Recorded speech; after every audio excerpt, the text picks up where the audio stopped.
na sa 8 Gig Pep Talk Garage Quality Second Hand, parang bago sa paningin. Dito, sigurado, wala kang talo. Oy. And what's up guys? Good morning, good afternoon, good evening. Anong oras niyo ako napapanood sa mapagpalang araw sa ating lahat? And of course, me, your car guy, 8 Gig Pep Talk. 8 Gig Pep Talk, ang ride may safe at ganda.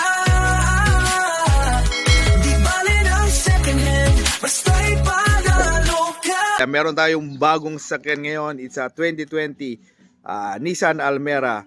So napakasariwa nito, makakabago. So only test, only check, only scan, lahat-lahat. Kahit dali nyo yung 10 mekaniko, 10 scanner nyo, talagang hindi kayo magkakaproblema. So ayun, kung interested, panoorin nyo itong video para makita nyo kung gaano kaganda itong sasakyan na ito.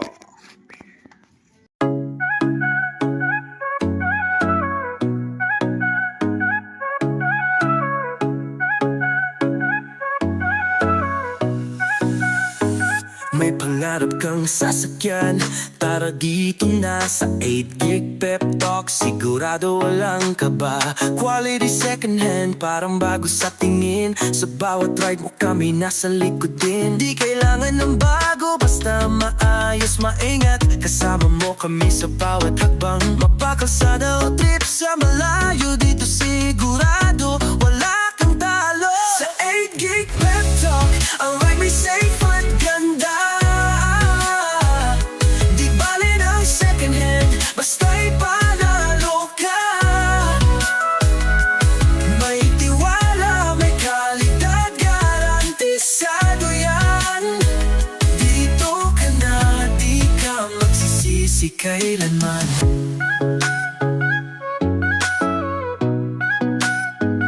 Buy and sell, mabilis, walang hassle sa'yo. Magtiwala lang kami na ang bahala rito.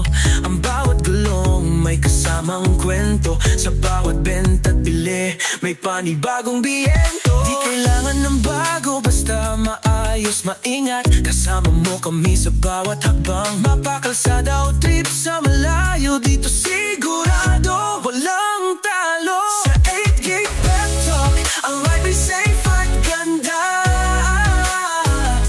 Di bale ng second hand, basta'y panalo ka. May tiwala, may kalidad, garantisado yan. Dito ka na, di ka magsisisi kailanman. So ayun, ito na nga yung Nissan Almera 2020 model, gasoline and manual transmission. So napakaganda nito sa sasakyan nito. Napakamodelo pa niya, napakababa nung yung mileage niya. Yung mileage nito nasa 58,000, comes with the original key. So yung key niya napakaganda, andito na siya. Ayun, nakokontrol mo rito, dito na keyless na siya, andito na yung lock. Ayan, makikita nyo. Ilaw yan pag nilock. Ayan. Ewan ko nakikita dito sa video pero umiilaw yan. Tapos ang kagandahan nito sa likod, napaka-komportable. Pag kunyari marami kang gamit na ayan, pindot lang yan. Ayan, automatic na siyang bubukas. So ayan, ayun yung mga special feature niya. Tapos yung mga gulong niya, bagong-bago na purchase niya, 4 to, 2024. Ayan yung gulong niya, 2024, 22-24 nung 22 weeks ng 2024. So ayan, napakabago pa. So magtatagal pa. Pare-parehas yan. Sabay-sabay. 4 nung binili. So napakaganda, wala na talagang issue nito. Ang issue lang talaga nito is yan yung registration niya.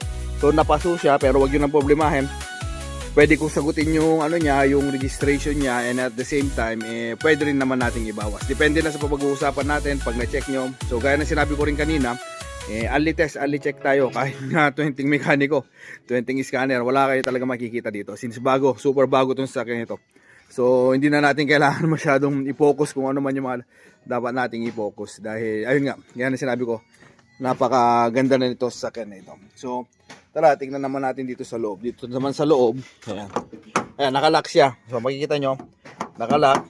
Pag pindot natin, open natin, ayan, tumulog na, and then open na siya. So ayun, dito na naman sa loob, napakasariwa. Siyempre 2020, parang 6 years old. Kumbaga sa tao batang bata pa talaga. So lahat ng mga sidings niyan maayos.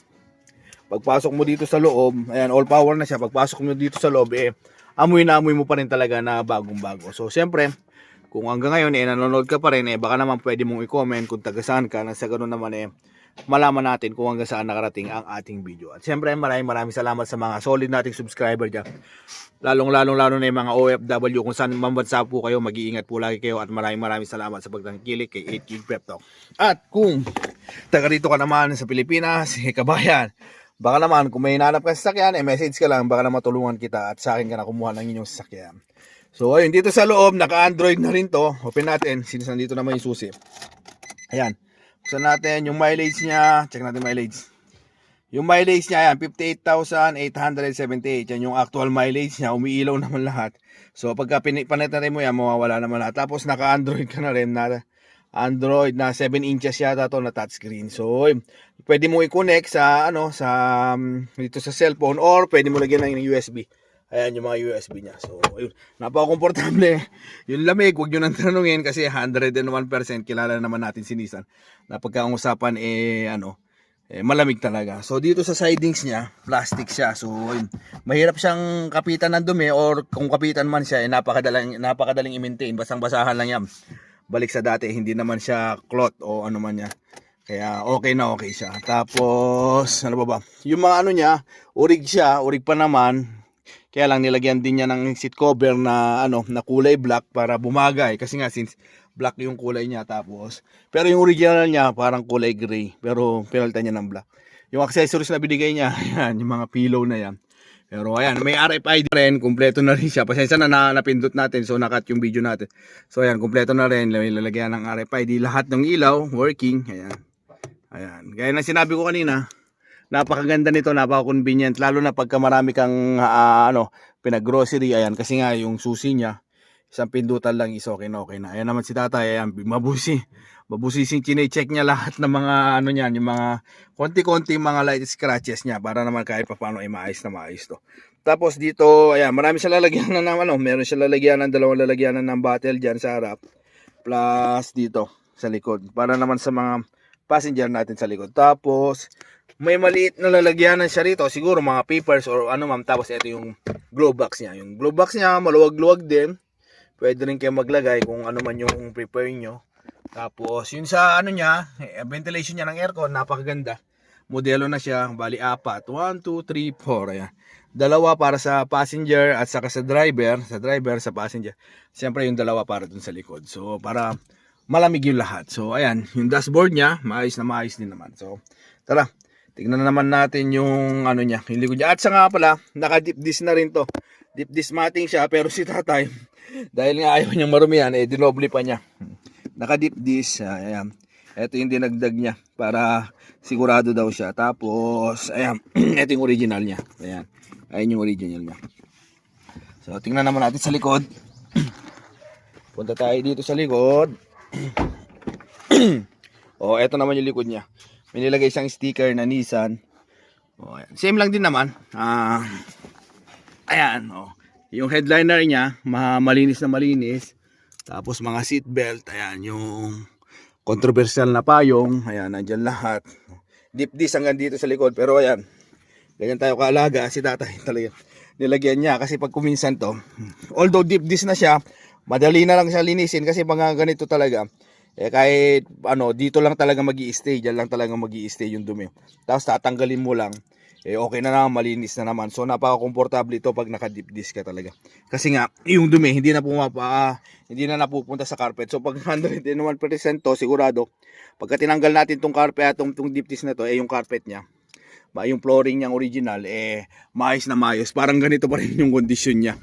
So ayun, okay na okay, napakaganda yung nilagay niya. Tapos yung sounds, maayos din, maganda. Kasama ng mga child lock. Ayan, lahat naman dito. Wala pa namang hindi working to kasi sigurado, kasi nga compared to 2020 model talagang ayun. So ayan, madali lang yung review natin kasi nga paano ba? Kasi nga bagong-bago naman, no need to say something naman na yung model niya itself, siya na yung magsasalita para sa kanya. So ayun, kung interested na lang kayo, ano pang hinihintay nyo?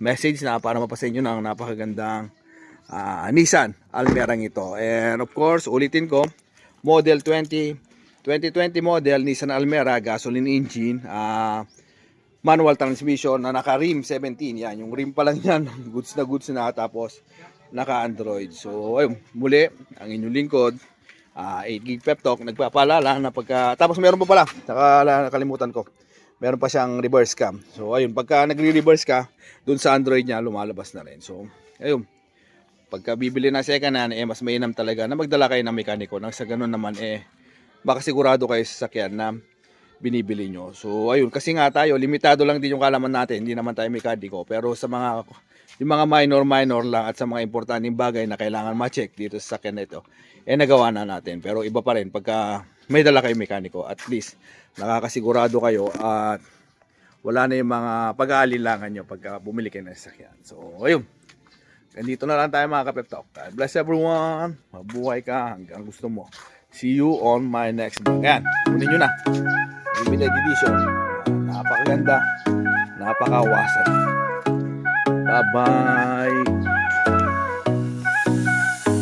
May pangarap kang sasakyan, tara dito na sa 8 gig pep talk. Sigurado walang kaba, quality second hand, parang bago sa tingin. Sa bawat ride mo kami nasa likod din. Di kailangan ng bago, basta maayos, maingat. Kasama mo kami sa bawat hakbang, mapakalsada o trip sa malayo.